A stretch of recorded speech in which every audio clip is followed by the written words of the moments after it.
고대 우화에 보면 후안이라는 사람이 죽어서 자기가 원하는 아름답고 편안한 곳에 도달하게 되었습니다.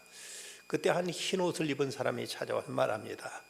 당신은 원하는 모든 걸 누릴 수 있는 권리가 있으니까 내게 말하라. 후안은 세상에서 미처 누리지 못했던 것, 보지 못했던 모든 안락한 것과 편안한 것, 즐거운 것을 이제 누렸습니다. 몇 년이 지난 후 흰 옷을 입은 남자가 이제 또 다시 왔는데 그가 이제 그 원했던 모든 것들, 이런 것들을 다 누려봤지만 그러나 마음에 진정한 만족과 평안이 없고 그래서 이제 뭔가 좀 쓸모 있는 일, 가치 있는 일을 좀 하고 싶다고 그 흰 옷을 입은 사람에게 얘기를 했더니 그 사람이 대답한 말이 내가 유일하게 줄 수 없는 것이 한 가지가 바로 그것이다고 이렇게 대답을 합니다. 그 말자 후안이 말하기를 이렇게 무료하게 이렇게 무의미하게 살 바에는 차라리 지옥이 낫겠습니다 라고 말하자 이 흰옷을 입은 사람이 하는 말이 그러면 이곳을 어디라고 생각했습니까? 라고 이렇게 대꾸하더라는 것입니다. 모든 좋은 것 다 갖춰졌어도 그 보람이 없고 의미가 없는 참된 가치가 없는 일이 없다면 그건 지옥이라는 이런 얘기가 되겠습니다. 사람이 행복하기 위해서는 세 가지 조건이 있어야 된다고 합니다. 그 첫째가 something to do, 뭔가 할 일이 있어야 된다. 두 번째가 something for hope for, something to hope for, 우리가 뭔가 소망할 것이 있어야 된다. 그리고 세 번째는 something to love, 사랑할 대상이 있어야 된다. 할 일이 없으면은 사람의 보람도 의미도 존재의 가치도 깨닫지 못하게 되고 그러면서 어떤 소망도 우리는 얻지 못하고 그러면서 우리는 사랑도 무의미해져 버리고 많은 것입니다. 우리가 뭔가 할 일이 있어야 된다. 그리고 내일에 대한 장래에 대한 소망이 있어야 된다. 그리고 사랑할 대상이 있어야 사랑해야만 인간은 행복할 수 있다는 사실을 우리는 알아야 되겠습니다. 윤혜신 씨가 쓴 시 쓰는 주방장에 나오는 이런 시가 있습니다.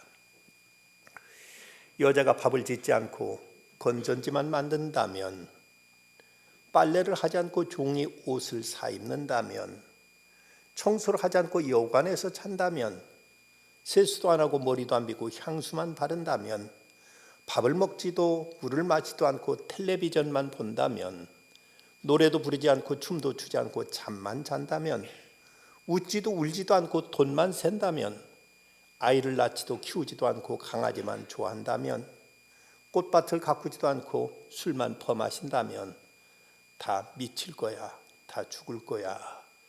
이건 여자 얘기만 아니라 남자든 누구든 다 해당되는 이야기겠죠.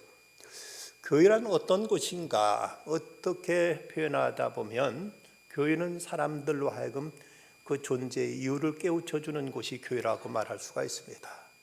내가 왜 존재하고 내가 왜 살아야 되는가, 내가 무엇을 위해서 나는 존재하고 있는가를 깨우쳐주는 곳이 곧 교회라고 말할 수 있습니다. 그저 우리가 세상에 돈 많이 벌고 내가 마음껏 쾌락을 즐기고 내 어떤 욕망을 우리가 추구하는 것, 이것이 사람의 행복일 것 같지만 그러나 이것이 진정한 인간의 도리는 아닌 것입니다. 해밍웨이는 참으로 그가 세계 노벨 문학상을 받았던 작가임에도 불구하고 그가 남긴 유언을 보면 이 무의미한 인생의 행진을 접겠다면서 엽총으로 자기 머리를 쏴서 자살함으로 그 부인이 그 이빨을 찾느라고 했었다는 얘기가 전해집니다. 인생에는 세 가지 부류가 있다고 합니다. 첫째는 생존하는 인생입니다.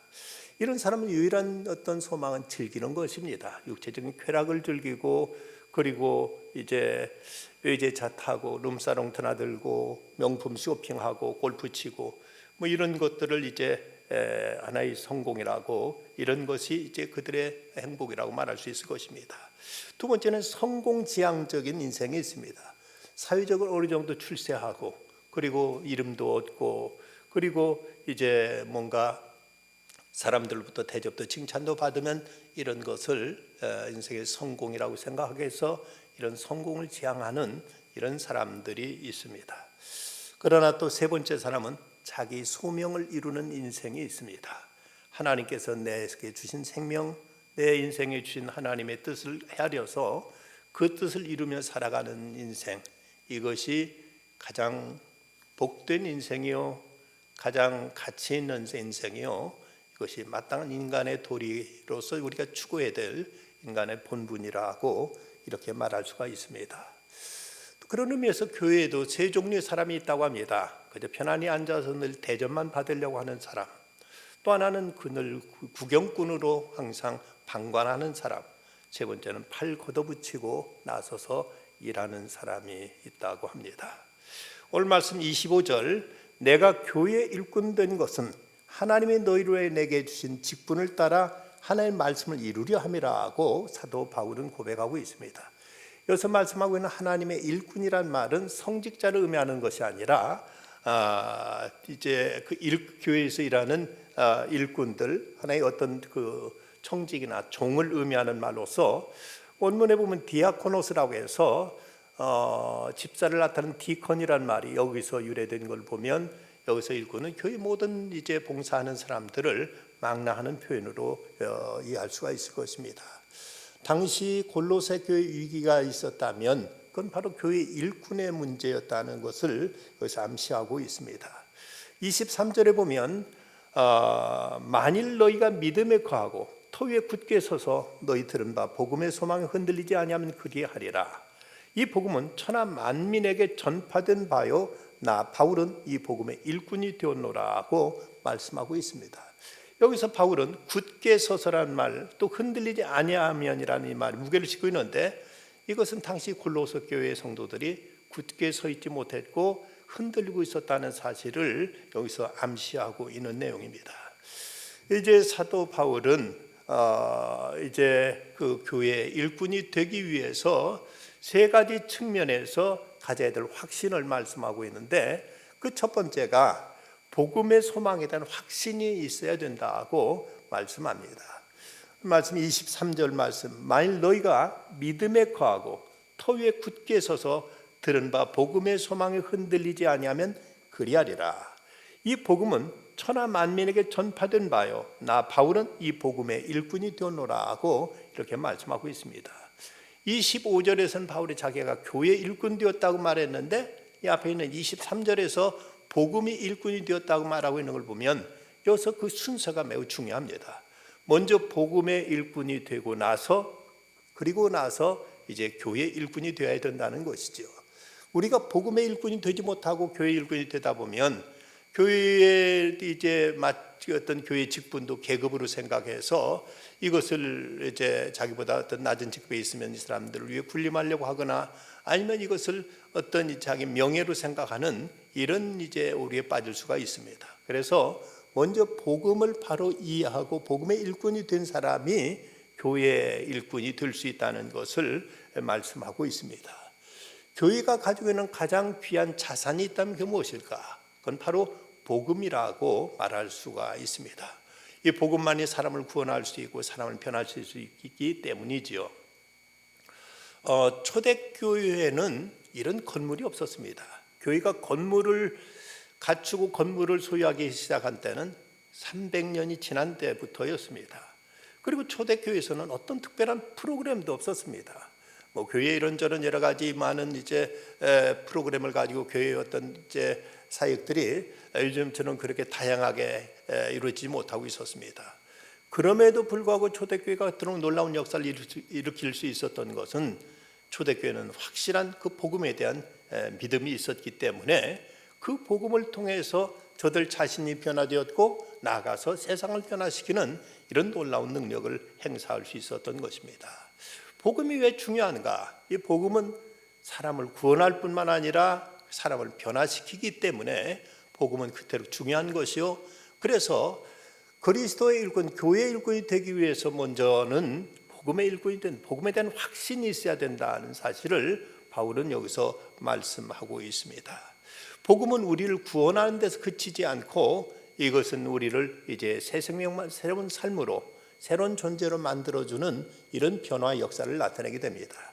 21절 말씀 보면 전에 악한 행실로 멀리 떠나 마음으로 원수되었던 너희들이라고 말씀하고 있는 걸 보면 구원받기 전에는 우리가 하나님의 진노의 자식으로서 우리는 그야말로 지옥의 불쏘시개 감이 들 수밖에 없었던 존재들이었는데 이제 복음으로 말미암아 우리가 하나님의 진노로부터 해방되어서 이제 우리는 구원받은 하나님의 자녀가 되었다고 말씀하고 있는데 이제 그것이 이제는 그의 육체의 죽음으로 말미암아 22절에 나온 대로 육체 그리스도의 죽음으로 인해서 우리가 진노의 자식들이 하나님의 자녀가 되는 이 귀한 은총을 입게 되었다는 것을 말씀하고 있습니다.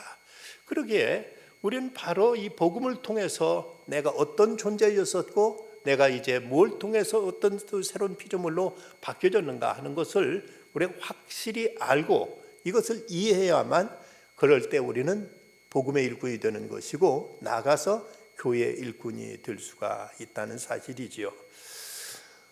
젊은 나이에 이미 성공의 길에 들어선 영국의 한 변호사가 있었습니다. 어느 날 그는 영국의 그 국회 의사당 앞에 변호사 사무실을 차려놓고 아주 그는 이제 승승장구 성공의 가도를 달리게 되었습니다. 그런데 그가 그 맡은 막중한 일에 대한 어떤 스트레스로 인해서 그는 많은 고민과 많은 이제 번민에 빠지게 됩니다. 그러면서 점점 스트레스가 쌓여가면서 그는 이제만 쓰러지고 말았고 그는 그로 인해서 늘 이제 깊은 우울증과 말할 수 없던 공허에서 벗어나지 못하다가 그는 자살을 기도하기까지 합니다. 그러니까 이렇게 깊은 인생의 수렁에서 헤매고 있을 때 주변에 있던 몇몇의 그리스도인들이 그에 대해서 관심을 갖고 그를 위해서 기도하며 그에게 복음을 전했습니다. 그 죽음의 위기 속에서 자살까지 생각했던 그가 복음을 듣고는 그는 거기서 새로운 희망을 얻게 되었고 삶에 대한 새로운 용기를 갖게 되었습니다. 물론 그는 그 깊은 이제 수렁 고민과 갈등과 허무의 터를 벗어나기까지는 우리 10년가량의 세월이 걸렸지만 그는 복음 안에 완전히 새로운 삶을 찾고 나서 그때 자기가 이제 받았던 하나님의 은혜 그리고 이제 하나님의 은총을 말미암아 자기가 어떻게 새로워졌는가를 고백하며 쓴 찬송시가 있습니다. 그 찬송이 바로 258장인데 샘물 같은 보혈은 임마누엘 피로다. 이 샘의 죄를 씻으면 정하게 되겠네. 저 도적 회개하고서 이 샘에 씻었네. 저 도적 같은 이 몸도 죄 씻기 원하네.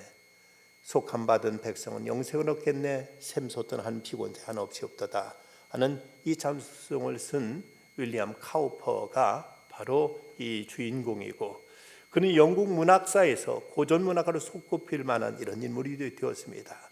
그는 스가랴서 13장 1절에 그날에 죄와 더러움을 씻는 셈이라는 구절을 읽다가 바로 이 그리스도의 보혈이 내 죄를 씻는 셈이 되었다는 사실을 깨닫고 이 찬송시를 쓰게 된 것입니다.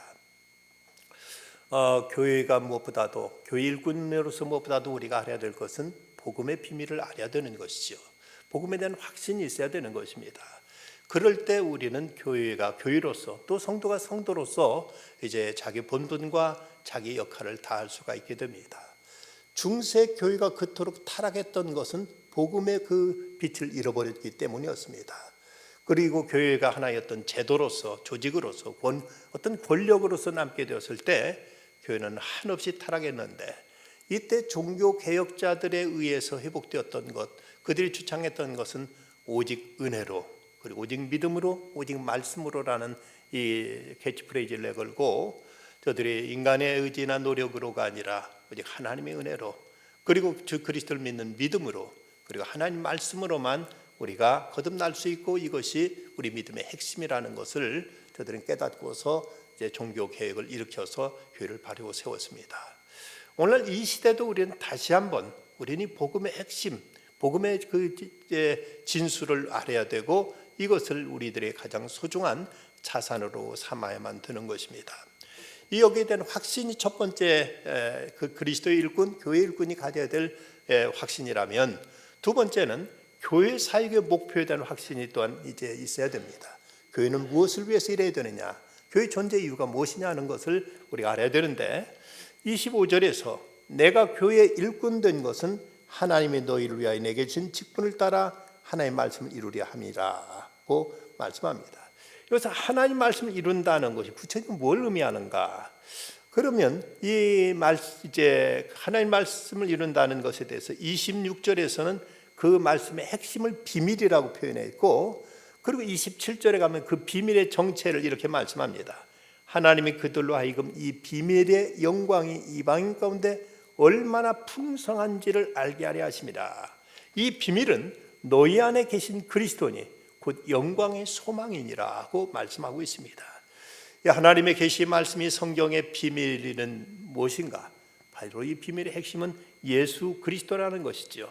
그래서 사도 바울은 바로 이 하나님의 말씀의 핵심에 놀라운 비밀이 있는데, 그 비밀은 바로 예수 그리스도다라고 말하면서, 하나님이라 한다는 것은 바로 하나님 말씀을 이루는 것인데, 그 하나님 말씀을 이룬다는 것은 바로 그리스도를 전하고 그리스도를 드러내고 그리스도를 나타내는 것, 이것이 하나님의 일의 핵심이 되는 것이다고 이렇게 말씀합니다. 그렇다면 이 교회 사역의 본질도 바로 여기에 있는 것이지요. 교회가 존재하는 이유도 그러고, 교회가 일하는 그 핵심은 세상에 그리스도를 나타내고 그리스도를 전하는 것, 이것이 교회가 해야 될 핵심적인 사역이라고 바울은 이렇게 가르치고 있습니다. 28절에 가서는 모든 형태의 기독교 사역이 망라되어 있는데 우리가 그를 전파한다, 그리고 각 사람을 권한다, 모든 지혜로 각 사람을 가르친다 하면서 이제 사람들에게 전파하고 그리스도를 전파하고 선포하고, 그리고 사람들에게 간절히 권하고 또 그들을 또 불러다가 가르치는 일, 이것이 교회가 사역하고 있는 다양한 사역의 모습들로 이렇게 이제 소개하고 있습니다. 이렇게 예수님을 전파하고 예수님을 따르도록 권하며 가르치는 최종 목표는 어디에 있는가 하면 28절에 있는 대로 그리스도 안에서 완전한 자로 세우기 위함이라고 말씀하는데, 완전하다는 말을 온전하다고 표현하는 것보다 적절한 표현이라고 여겨집니다. 우리가 하나님이 기뻐하시는 온전한 사람들로 세우기 위해서 교회는 이제 일하는 것이고, 그것은 바로 그리스도를 나타내고 그리스도를 전함으로 저들로 하여금 예수 그리스도를 믿어 구원에 이르고, 그리하여 저들로 하여금 새로운 생명을 얻을 뿐만 아니라 변화된 거듭난 그리스도인의 사람들로 삼는 것, 이것이 바로 교회 사역의 핵심 목표라고 이렇게 말씀하고 있습니다. 어느 해난 사고가 자주 일어나는 어떤 그 해변에 아주 볼품없는 작은 인명 구조대가 있었습니다.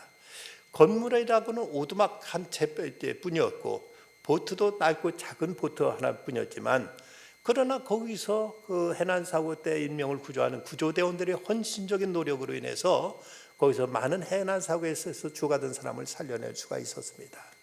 그런데 이제 그 소문이 나게 되자 여기에 이제 자원하는 사람들도 몰려들었고, 그러다 보니까 그 오두막집이 너무 좁다고 느껴져서 이걸 좀 더 넓혀야 되겠다 해서 이제 건물을 넓히게 됩니다. 근데 그 안에 있는 모든 시설들이 아주 낡고 불편하다 보니까 그 안에 좀 소파도 들여놓고, 그리고 이제 보트도 좀 더 좋고 큰 걸로 이제 바꾸고, 그렇게 이제 시설을 바꿔놓다 보니까 거기에 들어온 사람들이 거기서 그 공간이 이전에는 오직 이제 해난 사고를 당한 인명을 구조하는 일에만 몰두했었는데, 점점 그곳의 시설도 잘 갖춰지고 그곳에 이제 많은 이제 사람들이 모이게 되니까 그것은 마치 사람들이 교제하고 사귀는 그런 하나의 어떤 클럽과 같은 형태로 바뀌어지게 됩니다. 그러다 보니까 사람들이 점점 그 인명 구조하는 일들은 이것은 이제 위험하기도 하고 성가시고 귀찮은 일이라서 이런 일은 이제 우리가 더 이상 할 필요가 있느냐 하는 일은 어떤 이해가 제기됩니다. 그저 또 어떤 사람은 그래도 이제 그 인명 구조대가 해야 될 일은 그건데 그걸 안 하면 되겠느냐 하니까 그 서로 의견이 분분하다 보니까 거기서 이제 사람들이 나뉘게 되죠. 그래서 대다수의 사람들은 그 시설 좋은 그곳에서 서로 사귀고 서로 교제하고 그곳에서 즐기고 하는 일에 그대로 안주하고, 몇몇 사람들은 저 아래쪽에 가서 또 다시 조그만 오두막을 세워놓고 이제 사람을 이제 구조하는 일에 그들이 이제 그곳에서 일을 하게 됩니다. 그런데 그곳이 또 점점 이제 사람들이 몰려들고 시설이 좋아지고 하다 보니까 또 전과 같은 모습으로 다시 반복하게 되고 말게 될 때라는 것입니다. 어쩌면 이것은 교회에 대한 하나의 어떤 경고성이 있는 이런 이제 우화가 아닌가 싶습니다. 교회가 아무리 시설도 이제 없었고 교회는 어떤 조직도 제도도 제대로 갖춰져 있지 않던 때는 우리 열심히 복음을 전하는 일을 위해서 그토록 헌신했는데, 교회에 사람들이 모이고 교회에 어느 정도 시설이 갖춰지면서 교육은 어떠면 이제 사교 클럽처럼 바뀌어가고 있는 것이 아니냐 하는 여기에 대한 우려 섞인 이런 이제 지적을 바로 이 이야기를 통해서 우리는 이제 접하게 되는 것이죠. 교회의 사역은 생명을 살리는 일이고 사람을 이제 변화시키는 것이고 이 땅에 그리스도를 전하고 그리스도를 증거하는 것이 바로 교회가 해야 될 핵심적인 사역이다는 것을 이제 바울은 여기서 강조하고 있습니다. 또 하나 우리가 알아야 될 것이 있다면 이건 그리스도를 위한 고난의 가치를 알아야 된다고 말씀합니다. 29절에 보면 이를 위하여 나도 내 속에서 능력의 역사하시는 이의 역사를 따라 힘을 다해 수고한다고 말하고 있는데, 이를 위해서란 무엇을 말하는가? 그건 28절 각 사람을 그리스도 안에서 온전한 사람으로 세우는 일을 위해서 그는 이제 힘을 다해서 수고한다고 이렇게 말하고 있습니다. 그런데 이렇게 하는 일에 있어서는 힘을 다해서 한다는 것은 모든 에너지를 다 소진할 때까지 최선을 다한다는 이런 의미인데, 이것은 비단 인간적인 최선만이 아니라 이제 성령의 강권하심에 따라서 우리의 모든 것을 다 쏟아서 주님께서 명하신 그 사역을 위해서 그는 진력한다고 이렇게 말하고 있습니다. 그것은 이제 그러면서 그는 24절에서 나는 이제 너희를 위해 받는 괴로움을 기뻐하고 그리스도의 남은 고난을 그의 몸된 교회를 위하여 내 육체에 채우노라고 이렇게 말하고 있습니다. 그래서 십자가의 고난으로 모든 죄 문제가 해결되었는데 그리스도의 남은 고난은 또 무엇을 말하는가? 그래서 사도 바울은 교회와 예수님을 동일시하고 있습니다. 교회를 그리스도의 몸이라고 부르고 있는데, 예수님이 이 땅에 계실 때 그분은 인류를 구원하기 위해서 그 십자가의 고난을 지셨다면 이 일을 이제 이어서 이 땅에 감당해야 될 교회들은 바로 그리스도의 남은 고난을 치르면서 그리스도의 대속의 복음, 그리스도의 구원의 사역을 이 땅에 전하고 증거하는 일을 위해서 그 고난을 이제 교회가 계속하고 이걸 담당해 나가고 있다고 이렇게 말하고 있습니다.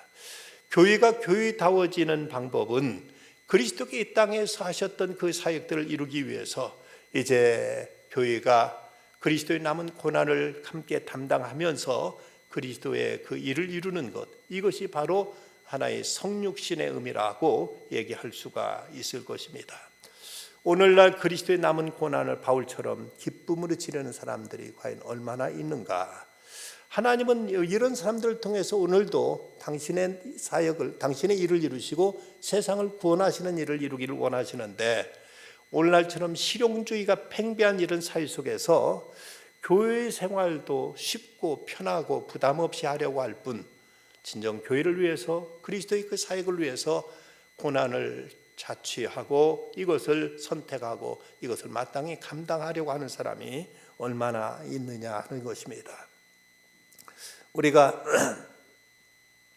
하나님의 사역, 주님께 우리를 구원하시기 위해서도 주님이 고난받으신 종으로 이 땅에 오셨다면 그 그리스도의 사역을 이 땅에 이룬 일에도 결코 고난이 없을 수는 없는 것입니다.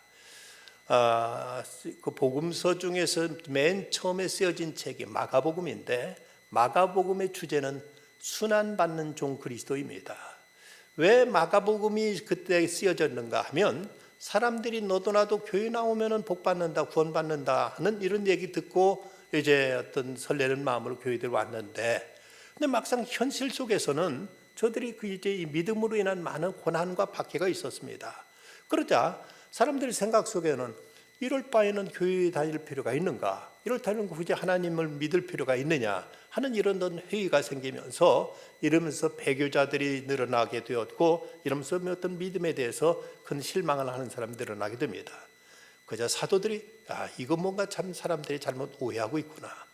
메시아께서 이 땅에 오실 때 어떤 모습으로 오셨고 이 땅에 어떤 일을 겪으셨는데 우리가 아무런 고난 없이 아무런 희생 없이 쉽고 편하게만 믿으라고 하는 것이 과연 바른 것이냐, 이걸 바로잡기 위해서, 이걸 깨우치기 위해서 써진 기록이 성경이 바로 마가복음, 순환받는 종 예수 그리스도를 이제 소개한 것이 바로 마가복음인 것입니다. 사도 바울은 오히려 그리스도를 위해서 고난받는 것을 특권으로 여기고 있습니다. 나는 이제 너희로 받는 괴로움을 기뻐하고 그리스도의 남은 고난을 그의 몸된 교회를 위하여 내 육체에 채우노라 하고 이렇게 그는 말하고 있습니다. 세상에 어떤 선한 일도 희생 없이 되어지는 일은 없습니다.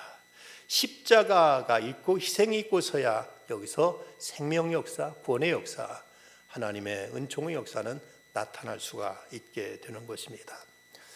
니케아 종교회의라면 그 콘스탄틴 대제가 처음 예수 그리스도를 영접하고 나서 그리고 나서 주 325년 소아시아 지방 니케아라는 곳에서 열려진 최초의 그 종교회의인데, 이때 예수의 신성을 반대하는, 이것을 거기 이제 부정하는 아리우스파에 대한 어떤 대책을 수립하기 위해서 이때 그 종교회, 니케아 종교회 회의가 열리게 됩니다.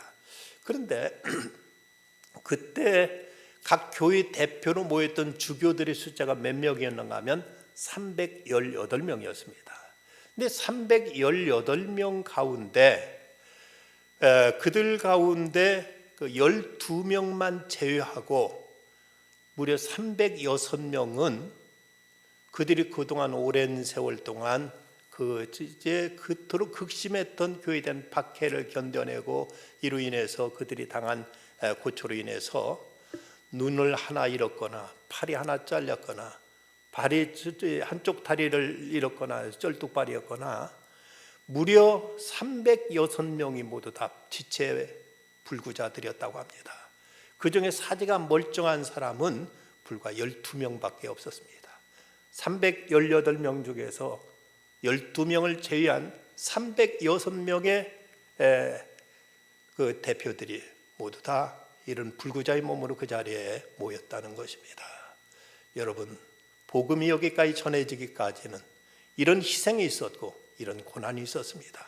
그냥 쉽고 편하게 아무런 어떤 이제 부담 없이 그냥 한번 이제 들어봐서 괜찮은 얘기니까 한번 들어봅시다 하는 이런 정도로 복음이 전해진 것이 아니라 수많은 교회 지도자들이 목숨을 바치고 생명을 바치고 자기 사지를 바쳐가면서 복음을 전한 끝에, 그런 끝에 복음이 우리에게까지 전달될 수 있었던 것입니다. 미국의 시카고 대학 교수인 칙센트미야히가 쓴 몰입의 즐거움이라는 책 가운데 보면 그런 얘기를 합니다. 사람이 가장 불행할 때는 언제인가? 라고 물으면서 가장 불행한 것에 대해서 두 가지를 들고 있습니다. 그 첫 번째는 만날 사람이 없는 사람이 불행하다. 누구에게 전화를 걸어보고 싶어도 귀찮을까 봐 전화 걸지도 못하고, 만나자고 해도 부담스러울까 해서 만날 사람도 없고, 그래서 누구 하나 가까이 이웃이 없을 때, 만날 사람이 없을 때 이런 사람이 불행하다고 이렇게 말하고 있습니다. 두 번째 불행한 사람은 누구냐? 할 일이 없는 사람이라고 말합니다. 할 일이 없다는 건 쓸모가 없다는 일이고, 자신이 하고 있는 그 일이 없어질 때 그만 그는 단지 어떤 경제적인 수입이 없었다는 것만이 아니라 자기 존재에 대한 어떤 이제 상실감, 나는 아무것도 할 수 없다는 이런 무력감 속에서 자기 존재의 의미를 찾지 못하게 되는 이런 그 절망에 빠지게 된다는 것입니다. 사람은 그가 하는 일을 통해서 그 사람을 평가하는데, 그가 하는 일이 없다, 할 일이 없다는 것은 이것은 어떤 면에서는 존재 가치가 없다는 이런 얘기가 되어질 수 있는 것입니다. 물론 이것이 육체적인 노동만은 아닙니다. 우리가 어떤 형태로든지 우리는 할 일이 있어야 되고 해야 되고, 그 일을 통해서 내가 존재하는 존재의 이유를 우리는 이제 찾아낼 수가 있는 것입니다. 신학자 마틴은 한 교회 종말을 관찰하고 컨텍스트지라는 이제 그 잡지에 소감을 썼습니다. 도박장이 허용된 뉴저지주 애틀랜틱 시티의 116년 역사를 가진 성 야고보 교회는 교인 수가 너무 적어서 1986년 문을 닫게 됩니다. 마지막 예배 때는 3명만 출석했는데 이때 마지막 설교를 했던 성공의 계통이가 이분 신부라고 불렀던 모양인데 레셀 게일 신부는 이런 말을 합니다. 도박장 테이블에 앉아있는 사람들의 눈을 반짝이고 밤을 새워가며 온 정신과 있는 돈 다 털어놓듯이 사람들이 자신의 귀중한 영혼과 영원한 생명을 위해 정성을 기울인다면 이 교회는 문을 닫지 않았을 뿐만 아니라 사람들로 인하여 차고 넘쳤을 것이라고 그런 말합니다. 인생의 도박장 테이블에 앉아 썩어가고 없어질 것들을 위해서 눈을 반짝이고 전력을 쏟으며 작은 수입의 증가의 기쁨과 보람을 느끼고 있는 이런 모습들이 우리는 하나님 앞에 어떻게 비춰지고 있고 하나님 앞에는 어떻게 우리들의 관심을 쏟고 있는가를 생각해야만 될 것입니다. 여러분, 어떻게 사는 것이 진정 보람이고 어떻게 사는 것이 진정 인생의 도리라고 행복한 삶이라고 생각하십니까? 미국의 볼티모어 선지에서 독자들에게 설문을 냈습니다. 당신이 1년만 살고 죽는다면 그 1년은 어떻게 살겠는가? 여기 수백 통의 응답이 왔는데 거기에는 집을 사겠다든지 은행 저축 잔고를 얼마 올리겠다는 등 일반적인 사람들이 가지고 있는 어떤 희망사항은 전혀 없었습니다. 가장 많은 내용이 더 많은 도움을 주겠다, 더 많은 미소를 주겠다, 더 많은 사랑을 주겠다, 조금이라도 이 세상을 더 밝게 해보겠다는 이런 내용들이었다고 합니다. 사람들은 이제 죽음을 생각할 때 그때에서 비로소 어떤 보람과 의미를 생각하게 되는데 우리가 왜 건강할 때, 우리 좀 더 젊을 때, 우리가 할 수 있을 때 이렇게 보다 가치 있고 영원한 것에 대해서는 우리가 무심하게 살아가고 있는가? 전도자 D.L. 무디가 어렸을 때 부흥회에 참석했습니다. 이때 헤네스 발레리라는 영국 목사의 설교를 듣고 거기서 큰 감동을 받고 마음이 뜨거워집니다.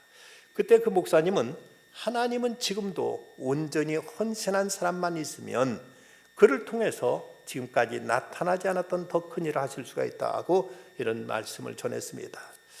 그는 그때 돈이 많다든지 재주가 많다든지 그 실력이 많다든지 이런 사람이 아니라 온전히 하나님께 헌신한 사람이면 하나님은 얼마든지 세상을 변화시킬 수 있다, 이전에 없었던 새로운 일을 하실 수 있다는 이 말에 이때 무디의 가슴은 뜨거워졌습니다. 그러면서 그는 자기 생애를 온전히 주님께 바치기로 결단하며 뜨거운 눈물을 흘렸습니다.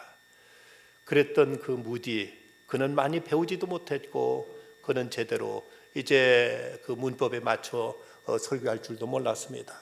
그랬지만 이런 무디를 통해서 미국의 경제공황 위에 무려 100만 명이나 되는 사람이 그리스도께 돌아오는 이런 엄청난 역사가 일어나게 되는 것입니다. 내가 무엇을 많이 가져서가 아니고 내가 뭘 많이 배워서가 아니고 내가 많이 높은 자리에 있어서가 아니라 진정 교회의 복음의 일꾼, 그리스도의 일꾼이 되겠다는, 교회의 일꾼이 되겠다는 인 각오와 헌신과 다짐만 우리에게 분명하다면 하나님은 이 시대 우리를 통해서도 얼마든지 세상을 변화시킬 수 있고 얼마든지 이를 통해서 하나님의 새로운 역사를 능히 이루실 수 있을 것입니다. 여러분, 그리스도를 위해서, 복음을 위해서, 그리고 교회를 위해서 고난받아 보신 적이 있으십니까? 이 때문에 우리가 때로는 손해도 보고 사람들도 욕도 당하고 이 때문에 힘들어 보신 적이 과연 있습니까? 당신의 생명을 버려서 우리를 구원하시고 우리에게 영원한 생명을 주신 그리스도, 그 주님을 위해서 우리는 내 자신을 희생해 본 적은 과연 언제입니까? 이 시대 왜 이렇게 일꾼이 없습니까? 지금 하나님께서는 복음의 소망과 교회의 영광을 위해서 이 시대도 하나님은 이제 일꾼을 찾고 계십니다.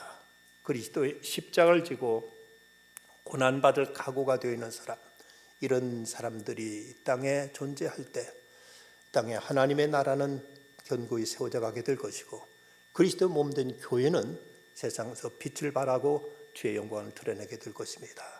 사도 바울은 자신 복음의 일꾼이 되었다고 고백하고, 이어서 교회의 일꾼이 되었다고 그는 고백하고 있습니다.